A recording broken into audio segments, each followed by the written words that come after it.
नमस्कार दोस्तों, मैं विजय आपका स्वागत करता हूँ एडवांस एकेडमी पे।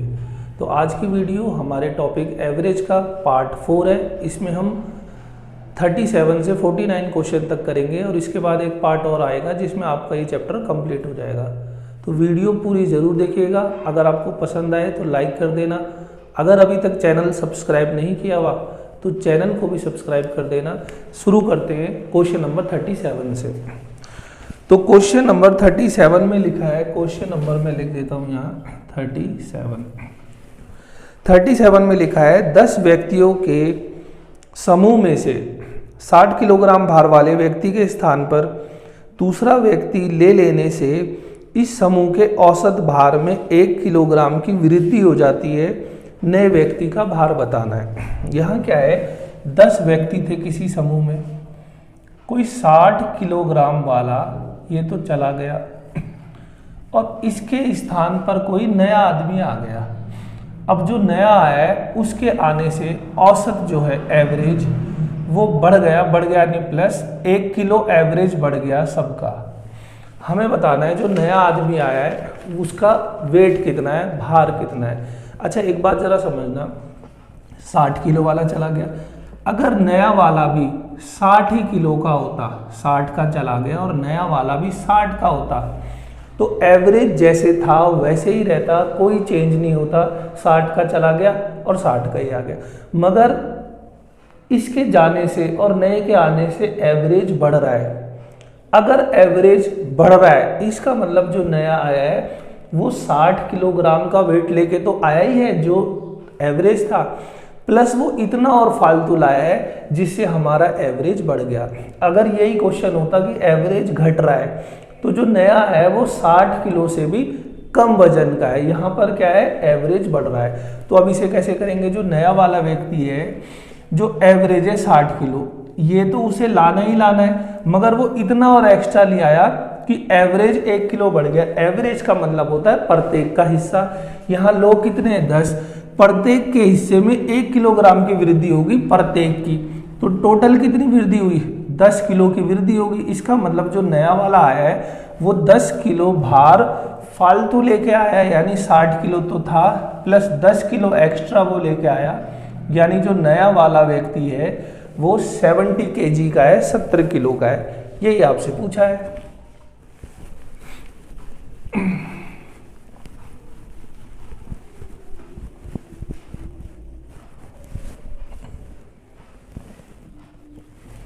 क्वेश्चन नंबर 38, 30 छात्रों की औसत आयु है 9 वर्ष।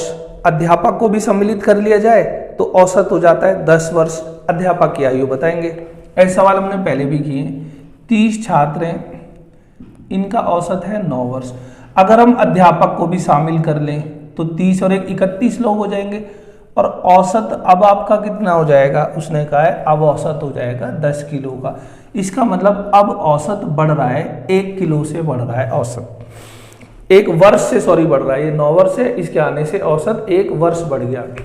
बिल्कुल जैसे अभी हमने पहला सवाल करा था एक इससे पहले, वही समझो। देखो एवरेज पहले कितना था, 9 वर्ष। मैं ये मानता हूं अध्यापक भी अगर 9 वर्ष का होता तो एवरेज जस का तस रहता, कुछ नहीं बदलता, जो पहले था वही अब रहेगा। लेकिन अब क्या है, एवरेज बढ़ रहा है। एवरेज बढ़ने का मतलब है कि जो नया व्यक्ति आप शामिल कर रहे हो वो 9 किलो तो वजन ला ही रहा है, या 9 वर्ष का तो है, प्लस वो 9 से इतना फालतू और चीज लेके आ रहा है जिससे एवरेज सबका बढ़ जा रहा है। एवरेज का मतलब होता है प्रत्येक का हिस्सा।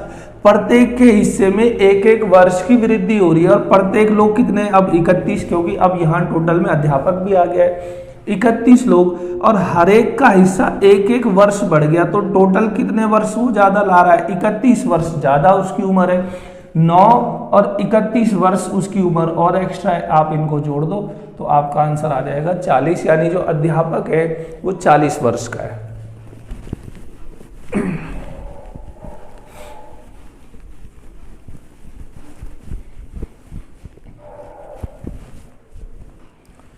क्वेश्चन नंबर अब आप देखेंगे 39 में लिखा है 9 आमों में से 120 ग्राम के भार वाले एक आम के स्थान पर दूसरा आम ले लेने से इनके भार में 20 ग्राम की वृद्धि हो रही है। औसत भार में 20 की वृद्धि हो रही है।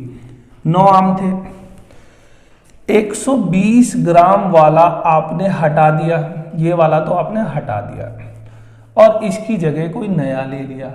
अब वो नया कितना है तो हमें निकालना है, लेकिन जैसे ही आपने नया लिया तो एवरेज जो है वो बढ़ गया और कितना बढ़ गया 20 ग्राम। हमें पूछ रहा है कि नया वाला जो आम है उसका भार बताओ कितना है। देखिए अब आप जरा समझो, अगर आप किसी को हटाते हो और उसकी जगह नया रखते हो, अगर वो भी 120 का है और जो नया आया है ये भी 120 का है, तब तो एवरेज में कोई फर्क नहीं पड़ेगा। अगर नया जो आया है वो इतने वजन से या जो भी ये है वर्ष है, इससे अगर ज्यादा है, इससे फालतू लेके आ रहा है तो एवरेज बढ़ जाएगा। अगर नया वाला इससे कम लेके आ रहा है तो एवरेज कम हो जाएगा। यहाँ पर एवरेज बढ़ रहा है, इसका मतलब ये जो नया आम है इसका वजन पुराने वाले आम से ज्यादा है। अब कितना ज्यादा है ये हमें देखना है। देखो पुराना वाला आम है 120 ग्राम का और जो नया वाला आम है वो 120 ग्राम से ज्यादा है। वो इतना ज्यादा है कि एवरेज 20 ग्राम बढ़ गया। एवरेज का मतलब होता है प्रत्येक, यानी प्रत्येक के हिस्से में 20-20 ग्राम की वृद्धि हो रही है। आम कितने हैं 9, 9 दूनी 18, यानी टोटल वो 180 ग्राम फालतू लेके आ रहा है और पहले कितने एवरेज था 120 ग्राम। इन दोनों को आप जोड़ दो, इसका मतलब ये हुआ कि जो नया आम है वो है 300 ग्राम का और हमसे यही पूछा है नया आम कितने ग्राम का है।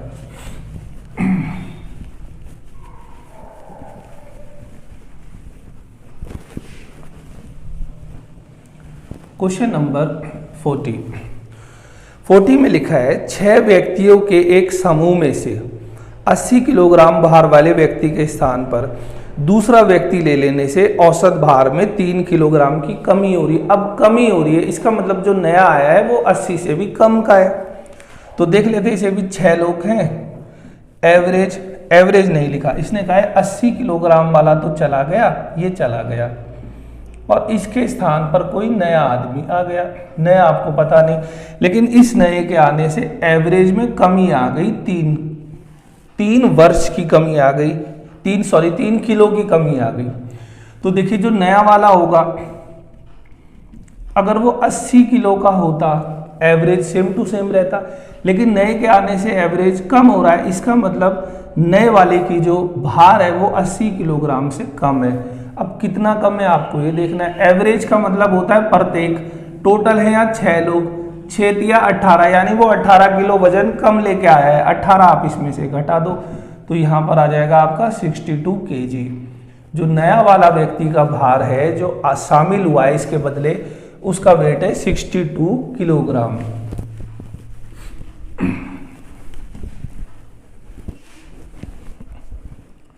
Question number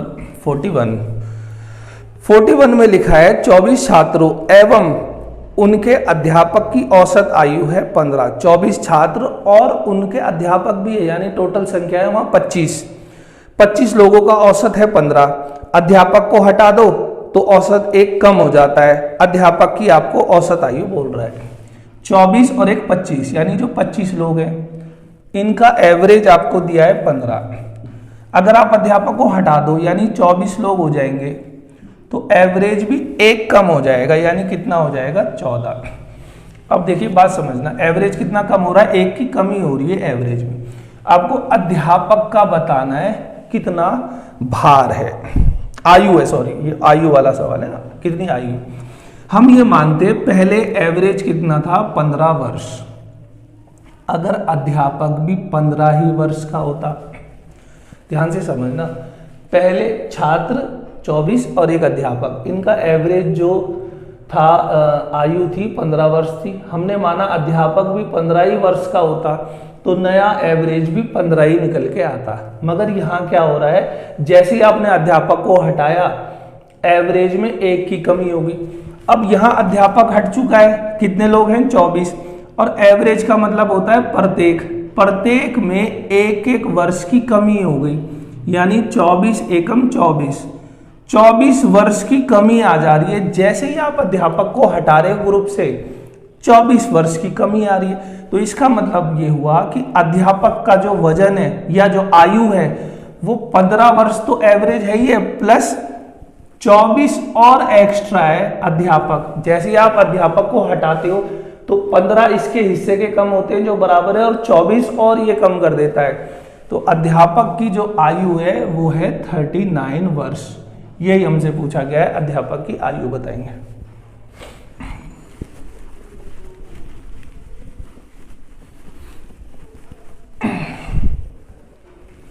question number 42। एक कंपनी में 30 कर्मचारियों का औसत मासिक वेतन है 4000। यदि प्रबंधक को भी शामिल कर लें तो औसत 4300 हो जाता है। 30 लोग हैं, एवरेज है 4000, यहां प्रबंधक शामिल कर लिया यानी 31 लोग हो गए, एवरेज हो गया 4300। तो आपको प्रबंधक का बताना है। हम क्या मानते हैं कि जो पहले एवरेज है, हम ऐसा मानते हैं कि वो प्रबंधक भी 4000 रुपये ही लेके आया होगा, उसका एवरेज भी 4000 है। अगर उसका भी 4000 होता तो एवरेज पहले जितना ही होता, कोई फर्क नहीं पड़ता। मगर जैसे ही प्रबंधक आ गया तो हमारा एवरेज भी 300 बढ़ गया। इसका अर्थ ये हुआ कि जो प्रबंधक आया, जो सबके हिस्से में तय था, एवरेज मतलब प्रत्येक का हिस्सा, तो वो अपने हिस्से के 4000 तो लाया ही लाया, प्लस वो इतने पैसे और लेके आया कि बाकी सबके हिस्से में प्रत्येक में 300 रुपए बढ़ गए। तो देखो 31 की गुणा इससे कर दो, 0 0 3 एकम 3 और 9, यानी वो 4000 रुपए जो हिस्सा था सबका वो तो लाया, प्लस 9300 रुपए और फालतू लाया। तो आप इनको जोड़ दो, 9 और 4 13। इसका मतलब क्या है, जो प्रबंधक है उसका वेतन है 13300।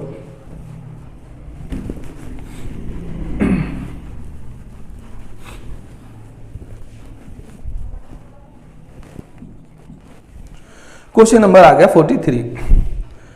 एक समिति के 8 सदस्यों की औसत आयु है 40 वर्ष।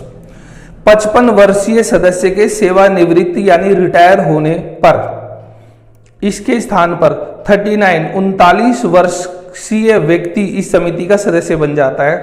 तो वर्तमान औसत बताना है क्या है। 8 लोग थे, यहां पर क्या हो गया, इनका एवरेज था 40। अब यहां पर एक व्यक्ति तो चला गया और उसके स्थान पर आ गया कोई नया व्यक्ति। जो चला गया वो तो था 55 वर्ष का, और जो नया आया है वो है 39 वर्ष का। हमसे बोल रहा है कि बताओ अब सभी का एवरेज क्या हो जाएगा। जरा बातों को समझना। ये चला गया 55 का, अगर नया वाला भी 55 का ही होता, जितने का ये उतने का होता, तो एवरेज में कोई फर्क नहीं पड़ता, जितना पहले था उतना ही होगा। मगर क्या हो रहा है कि जो नया वाला है ये इससे कम है। देखो ये 55 है तो ये 39 है। जब ये इससे कम है, हम देखते कितना कम है, आप इसको घटा दो, इनका अंतर आ जाएगा 6 1 16। नया वाला जो है वो पुराने वाले से 16 रुपए कम लेके आ रहा है, या 16 वर्ष कम है, या 16 किलो कम है, इससे 16 कम है। अब जब ये 16 कम है तो इसका मतलब है इस कमी को कौन पूरी करेगा। एवरेज का मतलब होता है प्रत्येक का हिस्सा। जब ये कम लेके आ रहा है तो इसकी कमी को बाकी सब लोग ही कम अपने अपने हिस्से से कम करेंगे। ये 16 रुपए जब कम लेके आया तो एवरेज भी तो कम हो जाएगा। अब हमें देखना है कि नया एवरेज क्या होगा। पहले एवरेज था 40, अब का एवरेज 40 से कम हो जाएगा क्योंकि ये कम पैसे लेके आया। इसे पैसे मान लो आप, ये 16 रुपए कम आ लिया है। टोटल लोग कितने, 8 लोगों में 16 रुपए की कमी को पूरा करना है। तो प्रत्येक के हिस्से में कितने की कमी आएगी, प्रत्येक के हिस्से में आ जाएगी 2-2 रुपए की कमी। एवरेज का मतलब ही होता है प्रत्येक, तो पहले एवरेज 40 था, अब प्रत्येक का हिस्सा 2-2 कम हो रहा है, यानी नया जो एवरेज निकल के आएगा वो आ जाएगा 38। और ये इस क्वेश्चन का आंसर भी है।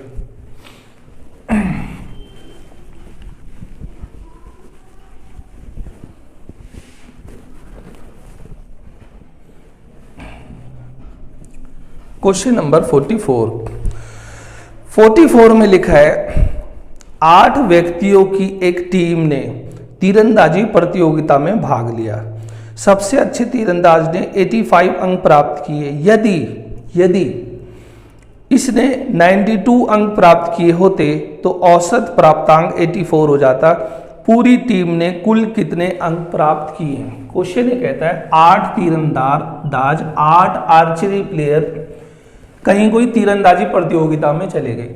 8 लोग थे, जो इनमें सबसे अच्छा जो था, जो सबसे बढ़िया जो आर्चर था, तीरंदाज था, उसने प्राप्त किए हैं 85 नंबर। वो कहता है यदि उसने 92 प्राप्त किए होते तो औसत हो जाता 84 का। तो हमसे पूछा जा रहा है कि बताओ पूरी टीम ने टोटल कितने अंक अर्जित किए। एक बार फिर से समझो, 8 लोग कहीं प्रतियोगिता में गए तीरंदाजी की, इनमें जो सबसे अच्छा था उसने प्राप्त किए हैं, जो असल में जो रियल उसने जो प्राप्त किए रियल में वो करें 85। मगर क्वेश्चन कह रहा है यदि वो 85 की बजाय 92 कर देता तो पूरी टीम का एवरेज आ जाता 84। तो बताओ पूरी टीम ने टोटल कितने अंक अर्जित किए। हम क्या करते हैं, हम ऐसा मानते हैं कि उसने 85 नहीं करे, उसने 92 ही करे, ऐसा हम मान लेते हैं थोड़ी देर के लिए। वैसे तो 85 करें, हम ऐसे कल्पना करते हैं कि 85 नहीं, हमने 92 ही मान लिया कि सबसे अच्छे वाले ने 92 प्राप्त किए हैं और सबका एवरेज 84 है। अगर सबका एवरेज 84 है और मुझे इनका योग निकालना हो, यानी कुल अंक निकालने हो इनके कितने आए पूरी टीम के, तो मैं 8 की गुणा 84 से कर दूंगा, 8 8 64 यानी 640 ये हो जाएगा, और 8 चौक 32 ये यानी 672। तो मेरे जो नंबर निकल के आए पूरी टीम के वो आ गए 672।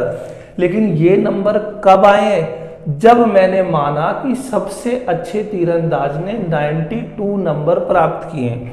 सबसे अच्छे को मैंने 92 माना था, तभी तो मेरे नंबर 672 है। लेकिन असल में उसने प्राप्त तो 85 किए थे। मगर ये नंबर कब आ रहे हैं, जब मैं इस सबसे अच्छे के 7 नंबर एक्स्ट्रा बढ़ा के ये मान रहा हूं, तब मेरे ये अंकों को प्राप्त कर रहा हूं। सवाल ने कहा है कि सही यानी असली जो उसने कुल अंक प्राप्त किए थे पूरी टीम ने, वो आपको बताना है। तो 672 अंक तो तब आ रहे हैं ना जब मैं 92 मान रहा हूं। असल में उसने कितने करे थे 85, तो मैंने यहां कितने नंबर ज्यादा जोड़ लिए 7 नंबर। अगर मैं उसके 7 अंक यहां से घटा दूं तो ये आ जाएगा 5 6 6 665 अंक आ गए, क्योंकि यहां मैंने 7 एक्स्ट्रा जोड़ दिए थे और फिर टोटल निकाला था। जब मुझे इसको करेक्ट करना है तो जो मैंने 7 फालतू जोड़े थे वो मैंने 7 कम कर दिए। तो इस प्रकार मुझे प्राप्त हो गया कि जो 8 तीरंदाज थे उन्होंने, पूरी टीम ने जो टोटल अंक प्राप्त किए वो है 665 अंक, और यही इस क्वेश्चन का आंसर है।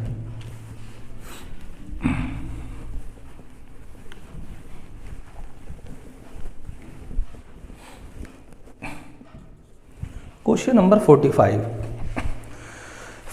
में लिखा है कि मुकेश के पास सोहन से दुगना धन और सोहन के पास पंकज से 50% अधिक धन है, तो तीनों का औसत है 11,000। तो मुकेश के पास बताने कितने पैसे। एक है हमारे पास मुकेश और एक है हमारे पास सोहन। तो सबसे पहले क्वेश्चन ने कहा है कि मुकेश के पास सोहन से दुगना है, तो सोहन पे अगर 1 है, इस पे 2 है, इनकी रेशियो तो ऐसे बन जाएगी 2:1 की। फिर इसमें एक पंकज भी आ गया, पंकज मैं यहाँ लिख देता हूँ। फिर इसने बोला है सोहन के पास पंकज से भी 50% ज़्यादा है, तो अगर ये 100 है तो 50% को आप लिख सकते हो 150। आप चाहो तो जैसे फ्रैक्शन में भी लिख सकते हो, 50% होता है 1/2, क्योंकि ये 2 से 1 अधिक है तो आप इसे बोलोगे 3/2, तो इसे 3 लिख दोगे, इसे 2 लिख दोगे। अगर आप ये बात फिलहाल नहीं जानते, बिल्कुल बेसिक से कर रहे हो, तो ऐसा लिख दो, अगर ये कट रहा हो तो काट दो, 5 दूनी 10 और 5 तिया 15। देखो रेशियो हमारी वही निकल के आएगी। अब यहाँ पर हमें इसको एक रेशियो बनानी है। कैसे बनाएंगे, देखो इस लाइन में यहाँ एक खाली स्थान बच गया और इस लाइन में यहाँ खाली स्थान बच गया। हमें यहाँ लिखना है अंक, तो यहाँ क्या लिखा जाता है, इस लाइन के सबसे पास वाला अंक, इस खाली स्थान के सबसे पास वाला अंक आपको क्या नजर आ रहा है, 2 या 1 में 1 नजर आ रहा है, यहाँ 1 लिखेंगे। इसके पास इन दोनों में से कौन सा अंक इसके ज्यादा पास है, 3 पास है, तो यहाँ लिख दोगे 3। फिर इनकी गुणा कर देनी है, 3 दूनी 6, एक तिया 3 और एक दूनी 2। ये हमारे पास मुकेश, सोहन और पंकज की क्या निकल के आ गई, रेशियो। अब आपको क्वेश्चन में लिखा हुआ है कि इन तीनों का एवरेज जो धन है वो है 11,000 एवरेज। अगर मैं इनका कुल धन निकालूं तो मुझे कुल नंबर से गुणा करनी पड़ेगी। कुल नंबर कितने हैं, 3, क्योंकि ये तो 3 लोग हैं। तो ये निकल के आ गया मेरे पास कुल धन। अब मैं देखता हूं जो मैंने रेशियो निकाली है उसके हिसाब से कुल यूनिट कितनी है, 6 और 3 9 और 2 11। तो यहां पर कुल धन है 11 यूनिट। जब मैंने इसको काटा तो मेरे पास एक यूनिट की वैल्यू निकल के आ गई 3000। एक यूनिट रिप्रेजेंट करता है 3000 को। क्वेश्चन ने बोला है मुकेश के पास कितना धन है, तो मुकेश के पास यूनिट में कितना धन है, 6 यूनिट, और एक यूनिट 3000 को रिप्रेजेंट करती है। इसका मतलब मुकेश के पास कुल 18,000 रुपए। यही हमारा आंसर है।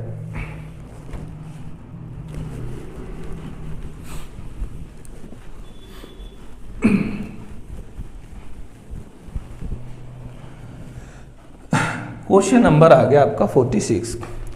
एक स्कूटर सवार 150 किलोमीटर दूरी 50 किलोमीटर प्रति घंटा की चाल से तय करता है और इतनी ही दूरी 30 किलोमीटर प्रति घंटा की चाल से।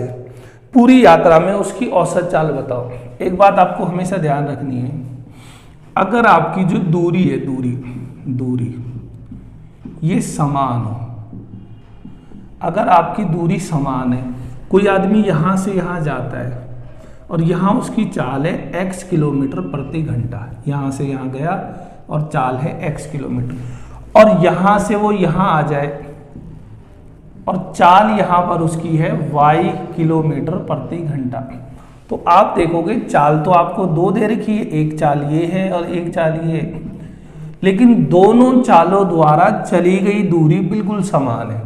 यहां पर भी इतने ही किलोमीटर गया, यहां पर भी इतने ही किलोमीटर गया। या ये ऐसा भी हो सकता है मान के चलो कोई आदमी यहां से यहां जाता है, मान लो 100 किलोमीटर, यहां चाल है x किलोमीटर प्रति घंटा, फिर अगले 100 किलोमीटर वो जाता है y किलोमीटर प्रति घंटा। तो यहां भी अगर आप देखोगे दो चाल है x और y, लेकिन दोनों चालों द्वारा चली गई दूरी समान है। अगर आपके पास क्वेश्चन में दो चाल दिए और उन दोनों द्वारा चली गई दूरी समान हो, जैसे यहां भी 100 है यहां भी 100 है, और यहां तो देखो जा रहा है और वापस आ रहा है, दूरी तो समान है। ऐसे केस में अगर आपको एवरेज स्पीड निकालनी हो, औसत चाल निकालनी हो, तो इसका फॉर्मूला होता है 2xy अपॉन में x प्लस y। x यानी पहली चाल, y यानी दूसरी चाल। ऐसा आप कब करोगे, जब दोनों चालों द्वारा चली गई दूरी समान हो। तो जो आपका क्वेश्चन है 46, इसमें देखो एक स्कूटर सवार 150 किलोमीटर दूरी जा रहा है, यानी यहां से लेकर यहां तक ये दूरी है 150 किलोमीटर। जब वो एक तरफ गया तो चाल उसको 50 दे रखी है, लेकिन जब वो दूसरी तरफ आया, इतनी ही दूरी सवाल में लिखा है, तो उसकी चाल है 30। ये आप ऐसे भी समझ सकते हो, ये 150 है, ये 150 है, जब वो यहां गया चाल है 50, जब वो यहां गया है चाल है 30। तो दोनों बार देखो दूरी तो हमारी समान है और दो चाल दी है, तो ये वाला फॉर्मूला लग जाएगा। दो, एक चाल पहली चाल कुछ भी मान लो आप 50, दूसरी 30, और नीचे क्या लिखना है, इन दोनों को जोड़ के यानी 80। इसे काट दिया, 2 से जाएगा ये 4 बार, ये 2 और ये 25, 25 दिया 75/2, और 75 का आधा होता है 37.5। तो आपका जो एवरेज चाल निकल के आई, औसत चाल पूरी यात्रा में, वो आई 37.5 किलोमीटर प्रति घंटा।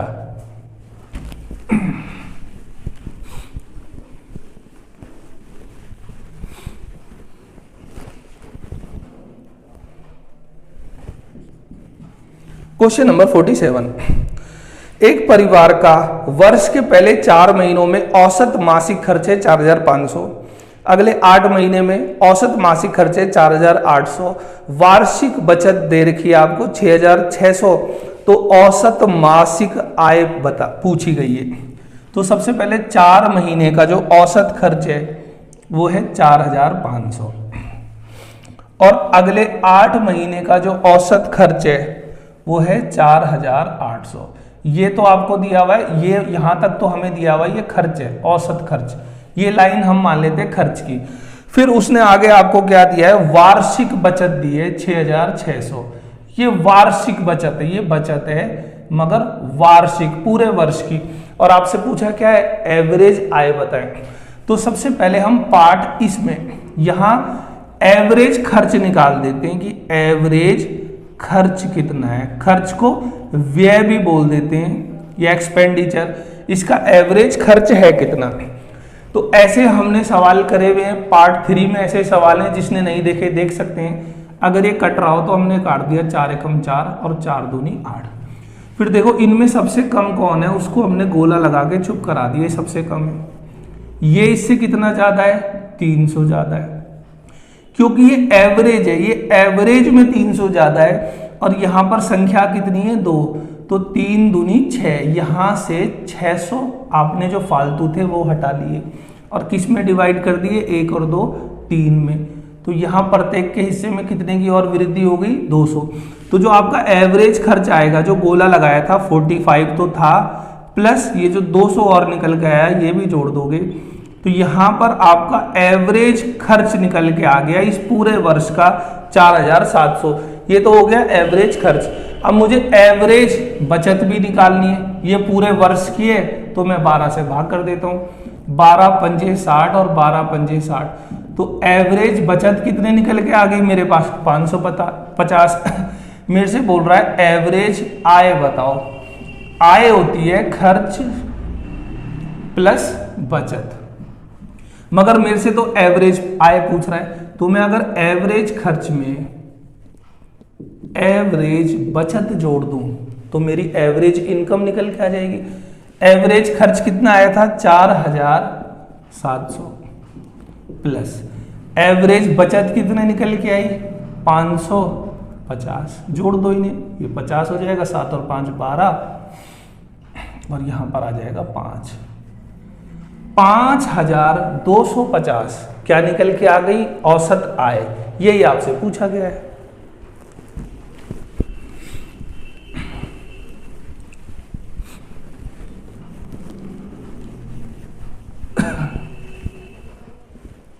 क्वेश्चन नंबर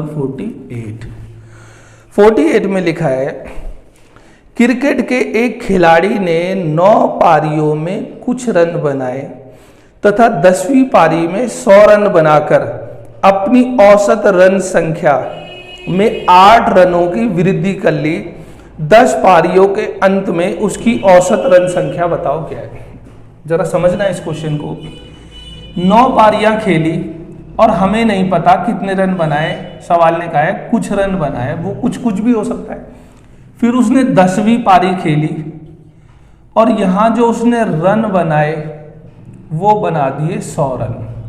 100 रन बनाने से उसका जो एवरेज है, औसत है, वो बढ़ गया 8, प्लस यानी बढ़ गया और माइनस मतलब कम हो गया। तो क्वेश्चन हमसे पूछ रहा है 10वीं पारी के बाद उसकी औसत रन संख्या क्या है। कई बार यही सवाल आपसे ये भी पूछ सकता है 10वीं पारी से पहले वाली यानी ये वाली एवरेज क्या थी। तो देखना जरा इस क्वेश्चनों को कैसे आपको करना है।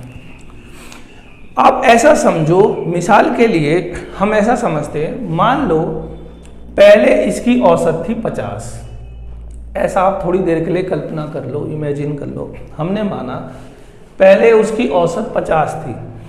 अगर वो अब 10वीं पारी में भी 50 ही रन बनाए, पहले औसत 50 है, यहां पर भी 50 ही रन बना दे, तो फर्क क्या पड़ा एवरेज में। एवरेज में कोई फर्क नहीं पड़ेगा, जितना पहले था आज भी उतनी रहेगी, मगर यहां एवरेज बढ़ रहा है।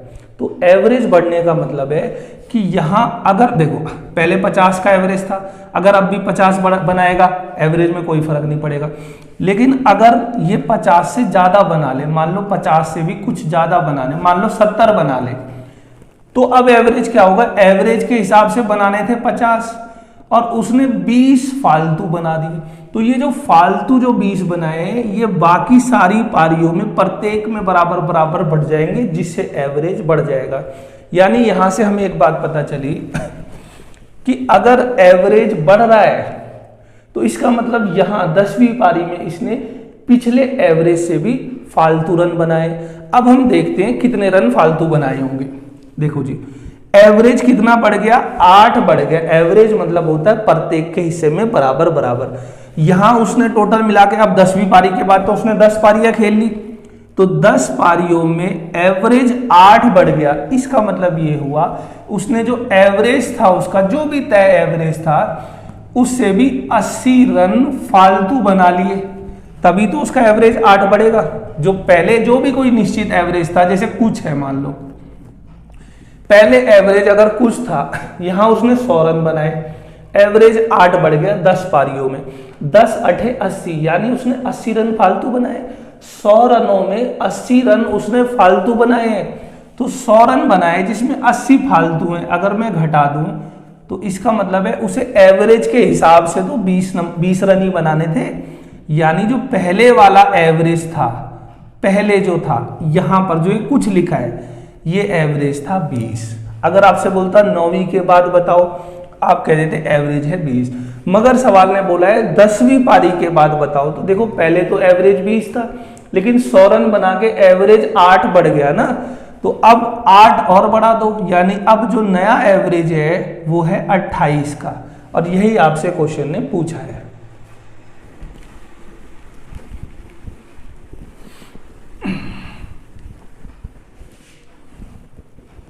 Question number 49। क्वेश्चन नंबर 49 में लिखा है, एक वर्कशॉप में सभी कर्मचारियों का औसत मासिक वेतन है 2550। यदि 7 तकनीशियनों का औसत मासिक वेतन 3000 रुपये और शेष कर्मचारियों का 2340 हो, तो वर्कशॉप में कुल कितने कर्मचारी हैं? तो यहां इसने 2 कैटेगरी में डाल दिया, तो यहां आप लगा दोगे एलिगेशन।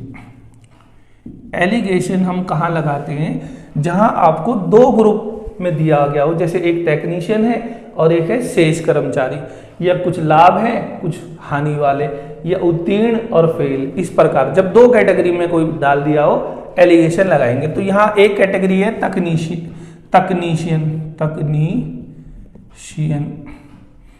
और दूसरी कैटेगरी में इसने डाल दिया शेष कर्मचारी।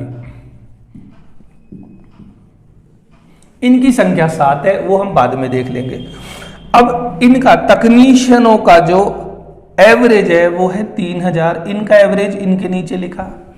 शेष कर्मचारियों का एवरेज है 2340। तो जब आप एलिगेशन अप्लाई करते हो, 2 ग्रुप आपको दिए होंगे, पहले ग्रुप का एवरेज पहले के नीचे, दूसरे ग्रुप का एवरेज दूसरे के नीचे, और यहां इन दोनों के बीच में लिखना है इन दोनों का कंबाइंड एवरेज, यानी पूरे ग्रुप का एवरेज वो यहां लिख देना है। जो आपको क्वेश्चन में लिखा है कि सभी कर्मचारियों का औसत है 2550, ठीक है, ये कर दिया। फिर इसमें से ये घटा देते हैं और इसमें से ये घटा देते हैं, ये जो निकल के आती है हमारे पास रेशियो, ये इनकी संख्याओं का अनुपात आ जाता है। तो जब मैं इसमें से ये घटाऊं, यहां पर तो आ गया 450, और जब आप यहां घटाओगे ये आ जाएगा 0 4 1 और यहां पर 2, ये कट भी रहा है, देखो 3 7 21 और 3 से चला जाएगा ये 15 बार।